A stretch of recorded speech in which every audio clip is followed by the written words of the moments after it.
Hello students, welcome to my YouTube channel Moonlight English classes.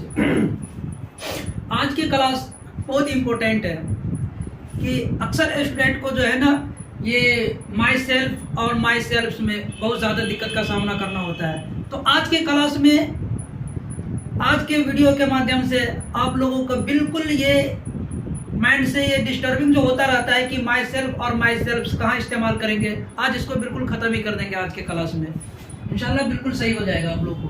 तो आज की class में हम पढ़ाएंगे आप लोगों को इम्फेटिक प्रोनाउन, नाउन प्रोनाउन के 5वें काइंड्स जो है इम्फेटिक प्रोनाउन और पॉजेसिव प्रोनाउन के बारे में कि व्हाट इज इम्फेटिक प्रोनाउन और व्हाट इज है ना पॉजेसिव प्रोनाउन। तो इम्फेटिक प्रोनाउन और रिफ्लेक्सिव प्रोनाउन दोनों में माई सेल्फ और माई सेल्फ का ही इस्तेमाल होता है।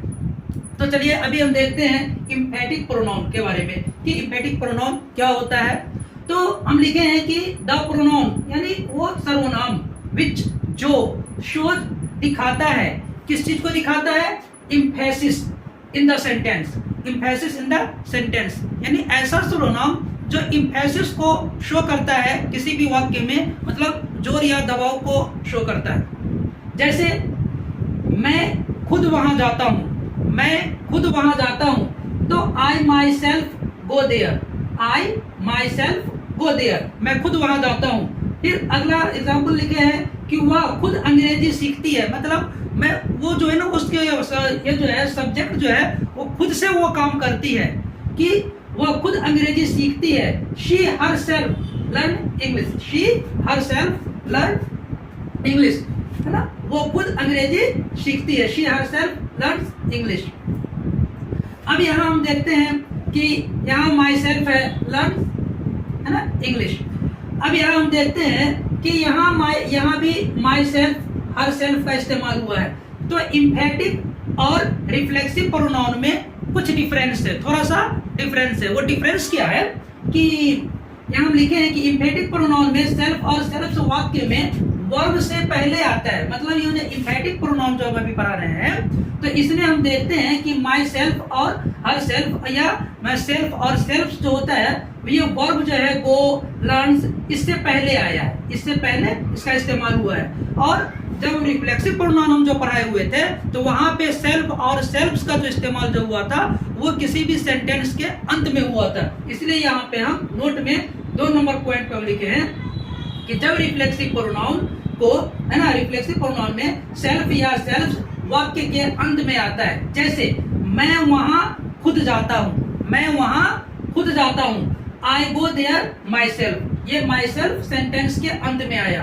वह अंग्रेजी खुद सीखती है, she learns English her self. तो यहाँ हम देखते हैं कि my self her self subject के ठीक बाद आया और वर्ब से ठीक पहले आया है।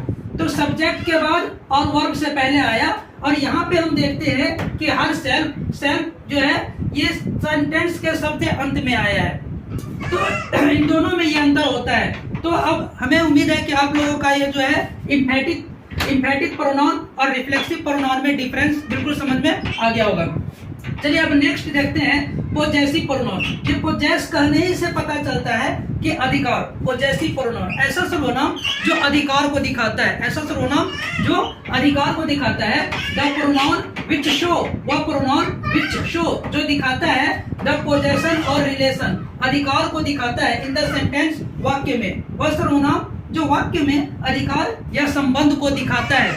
जैसे his shirt, her book, their pens, my house, etc। तो इस तरीके से देखते हैं कि वाक्य में ये जो क्या करता है, अधिकार को दिखाता है। किस चीज को दिखाता है? अधिकार को दिखाता है। तो कैसे अधिकार को दिखाता है? जैसे मैं यहाँ एग्जांपल जैसे दिए देखते हैं कि पॉजेसिव प्रोनाउन, पॉजेसिव प्रोनाउन के बारे में जैसे मैंने बताया कि पॉजेसिव प्रोनाउन है ना, the pronoun which shows the possession और रिलेशन इन द सेंटेंस, है ना। जैसे हिज शर्ट, तो दिस इज हिज